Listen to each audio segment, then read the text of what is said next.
एक गरीब आदमी था। एक दिन वह राजा के पास गया और बोला, महाराज, मैं आपसे कर्ज मांगने आया हूँ।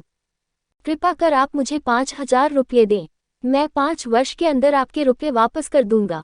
राजा ने उसकी बात पर विश्वास कर उसे 5,000 रुपये दे दिए।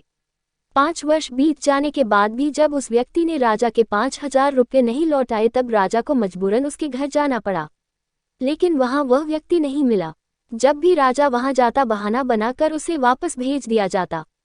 एक दिन फिर राजा उस व्यक्ति के घर गया। वहां और कोई तो नहीं दिखा, एक छोटी लड़की बैठी थी। राजा ने उसी से पूछा, तुम्हारे पिताजी कहाँ हैं? लड़की बोली, पिताजी स्वर्ग का पानी रोकने गए हैं। राजा ने फिर पूछा, तुम्हारा भाई कहाँ है? लड़की बोली, बिना झगड़ा के झगड़ा करने गए हैं। राजा की समझ में एक भी बात नहीं आ रही थी, इसलिए वह फिर पूछता है, तुम्हारी माँ कहाँ है? लड़की बोली, माँ 1 से 2 करने गई है। राजा उसके इन उल जुलूल जवाब से खींच गया। वह गुस्से में पूछता है, और तुम यहाँ बैठी क्या कर रही हो? लड़की हंसकर बोली, मैं घर बैठी संसार देख रही हूँ। राजा समझ गया कि लड़की उसकी किसी भी बात का सीधा जवाब नहीं देगी, इसलिए उसे अब इससे इन बातों का मतलब जानने के लिए प्यार से बतियाना पड़ेगा। राजा ने चेहरे पर प्यार से मुस्कान लाकर पूछा, बेटी, तुमने जो अभी अभी मेरे सवालों के जवाब दिए, उनका मतलब क्या है? मैं तुम्हारी एक भी बात का मतलब नहीं समझ सका। तुम मुझे सीधे सीधे उनका मतलब समझाओ। लड़की ने भी मुस्कुराकर पूछा, अगर मैं सभी बातों का मतलब समझा दूं तो आप मुझे क्या देंगे?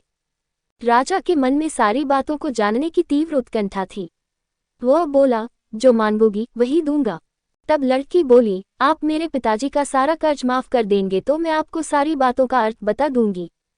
राजा ने कहा, ठीक है, मैं तुम्हारे पिताजी का सारा कर्ज माफ कर दूंगा। अब तो सारी बातों का अर्थ समझा दो।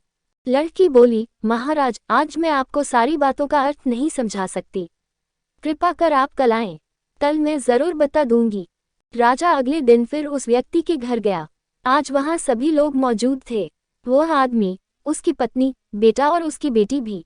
राजा को देखते ही लड़की पूछी, महाराज, आपको अपना वचन याद है ना? उद्धरण। राजा बोला, हाँ मुझे याद है। तुम अगर सारी बातों का अर्थ बता दो तो मैं तुम्हारे पिताजी का सारा कर्ज माफ कर दूंगा। लड़की बोली, सबसे पहले मैंने ये कहा था कि पिताजी स्वर्ग का पानी रोकने गए हैं। इसका मतलब था कि वर्षा हो रही थी और हमारे घर की छत से पानी टपक रहा था। पिताजी पानी रोकने के लिए छत को छत बना रहे थे, यानी वर्षा का पानी आसमान से ही गिरता है और हम लोग तो यही मानते हैं कि आसमान में ही स्वर्ग है। बस पहली बात का अर्थ यही है। दूसरी बात मैंने कही थी कि भैया बिना झगड़ा के झगड़ा करने गए हैं। इसका मतलब था कि वे रेंगनी के कांटे को काटने गए थे। अगर कोई भी रेंगनी के कांटे को काटेगा तो उसके शरीर में जहां तहां कांटा गड़ ही जाएगा, यानी झगड़ा नहीं करने पर भी झगड़ा होगा और शरीर पर खरोंचें आएंगी। उद्धरण। राजा उसकी बातों से सहमत हो गया। वह मन ही मन उसकी चतुराई की प्रशंसा करने लगा। उसने उत्सुकता के साथ पूछा, और तीसरी चौथी बात का मतलब बेटी? उद्धरण। लड़की बोली, महाराज, तीसरी बात मैंने कही थी कि माँ 1 से 2 करने गई है। इसका मतलब था कि माँ अरहर दाल को पीसने यानी उसे 1 का 2 करने गई है। अगर साबुत दाल को पीसा जाए तो 1 दाना का 2 भाग हो जाता है, यानी यही था 1 का 2 करना। रही चौथी बात तो उस समय मैं भात बना रही थी और उसमें से एक चावल निकाल कर देख रही थी कि भात पूरी तरह पका है कि नहीं। इसका मतलब है कि मैं एक चावल देखकर ही जान जाती कि पूरा चावल पका है कि नहीं। अर्थात चावल के संसार को मैं घर बैठी देख रही थी। ये कहकर लड़की चुप हो गई। राजा सारी बातों का अर्थ जान चुका था। उसे लड़की की बुद्धिमानी भरी बातों ने आश्चर्य में डाल दिया था।